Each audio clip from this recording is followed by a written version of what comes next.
This is the Horse Radio Network. This is episode 1256 of Horse Tip Daily, your almost everyday morsel of helpful hints, useful facts, and practical techniques for horse folks. Brought to you today by Kentucky Performance Products.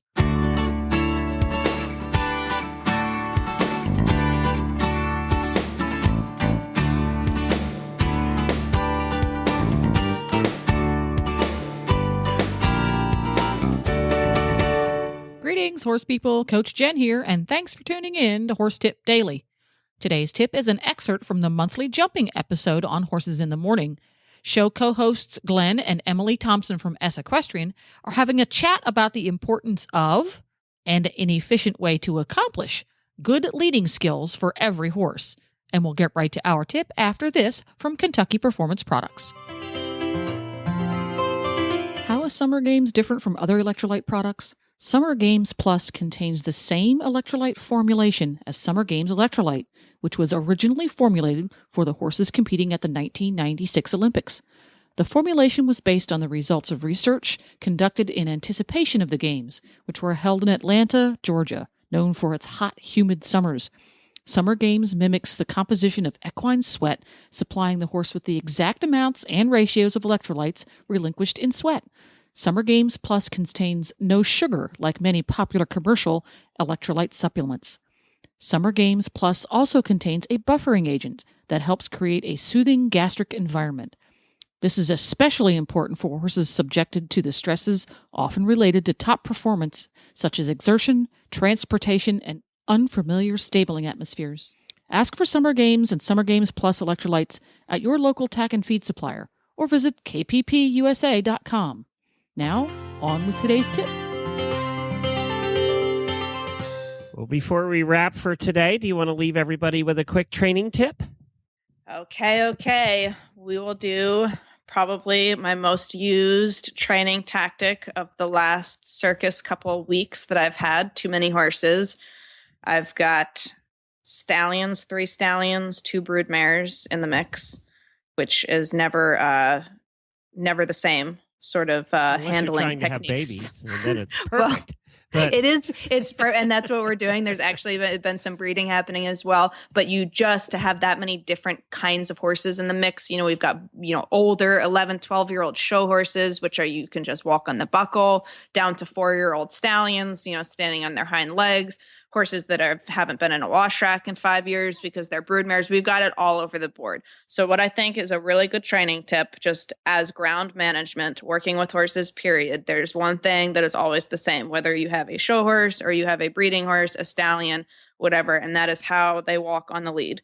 It is so important. That's how you start things.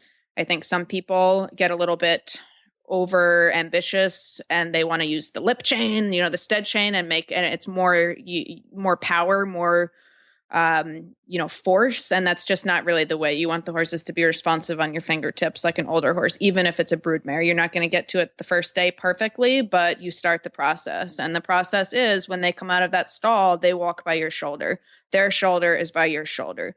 They don't creep forward and they don't hang back, and that's your job to keep them right there. And then the brain stays with you. If they are a dragger, they're taking you forward. That's not acceptable. If they're sluggish, they're behind. That's not acceptable. So we have 2 things that help in those situations. When they drag forward, which a lot of them do, and you know what? They're eager. That's not necessarily a bad thing. But if you have a stallion, that's not really a good thing.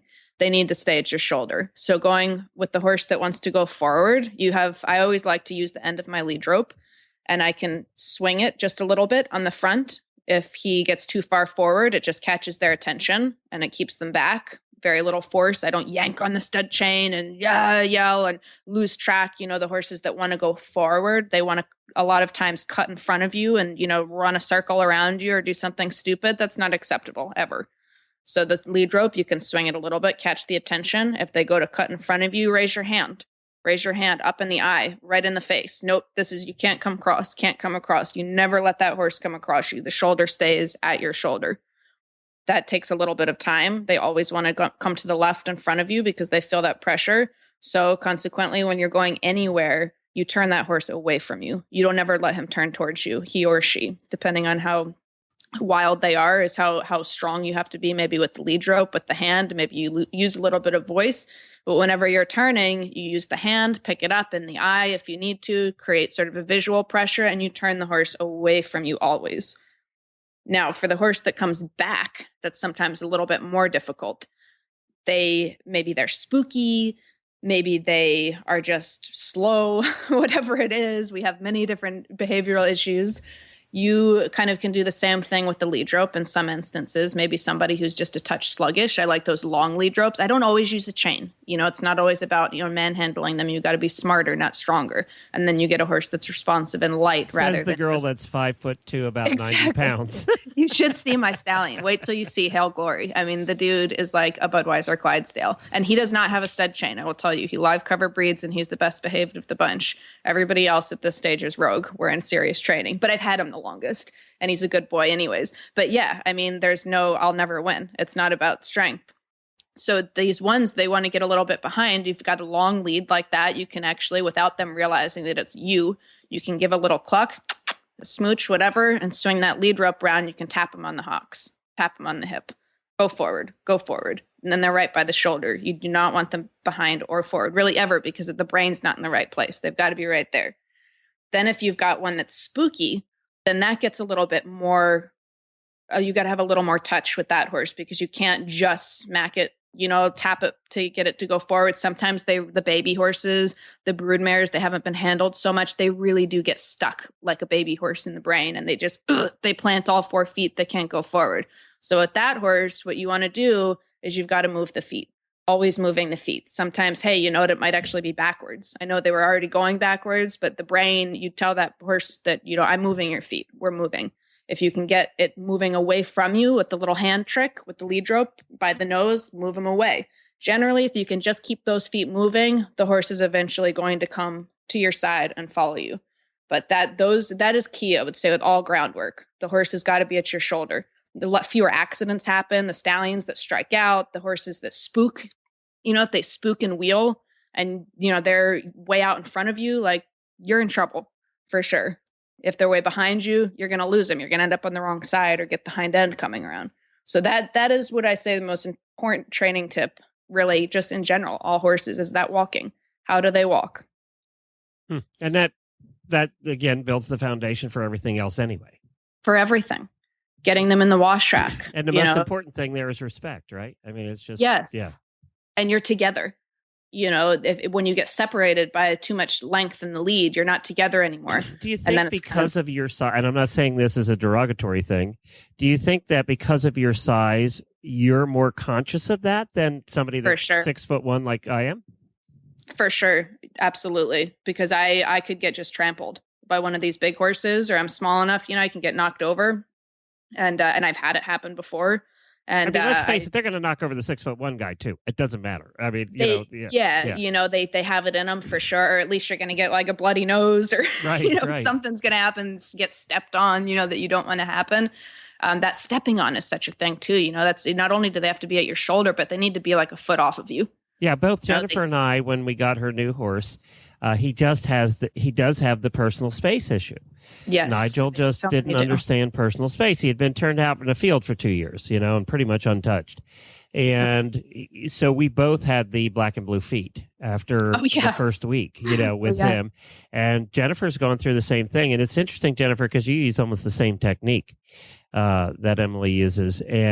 But it's interesting because they don't understand personal space. And it's just, without violence, it's teaching them personal space.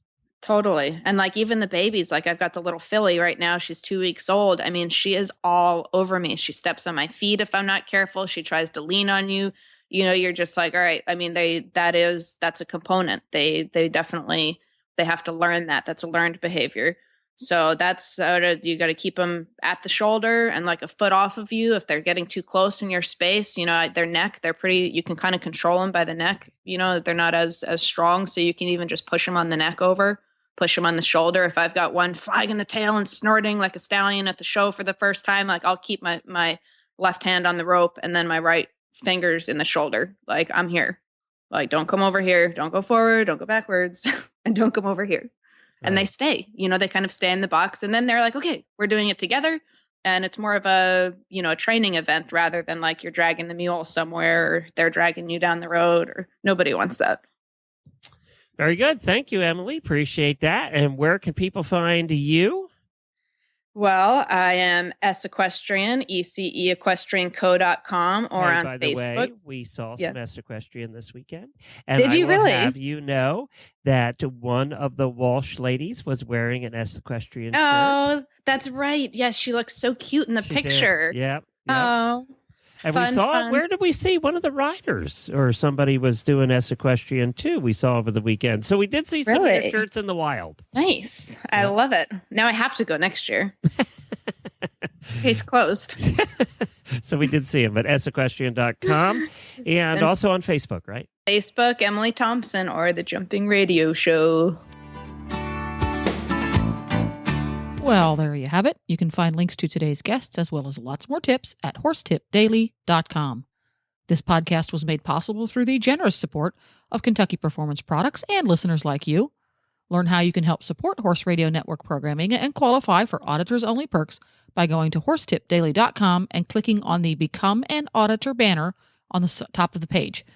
This is Coach Jen, and I'll be back again soon with another tip. So until then, go ride your horse. The Horse Radio Network and the Horse Radio Network hosts are not responsible for statements made by guests on the Horse Tip Daily. Please use your own judgment when listening to the tips on this show.